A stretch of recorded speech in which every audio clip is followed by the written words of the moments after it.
this is the other thing I'll tell you is oftentimes when we do whatever we do professionally, or we get something really good at something, we think we know everything, and we don't.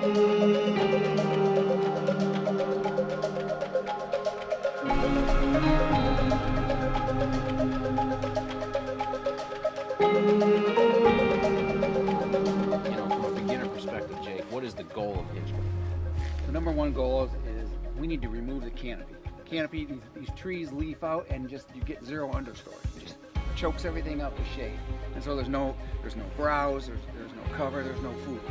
So we're opening up the canopy. We're also providing really neat edge. All kinds of overhead cover and side cover for these does and bucks, especially during the rut, to feel really comfortable moving around in here. We cut little trails for them to move in and out so they're never blocked in. And this area here is about 2 acres of hinge cut. There's probably 15 acres of habitat to the normal habitat in a 2-acre area. Wow. In that seeking and chasing phase, a lot of times these does aren't quite ready. You have hunters, we've seen it. So now these does have a place to dive into. Well, guess who's right behind them?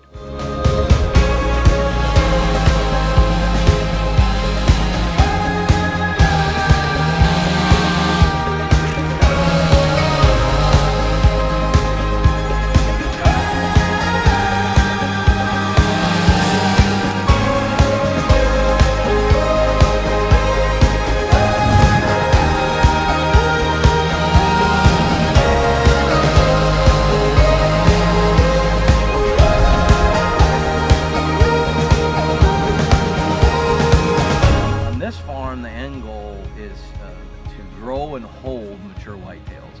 On this specific farm, we've made a shift to hunting only 5-year-old deer.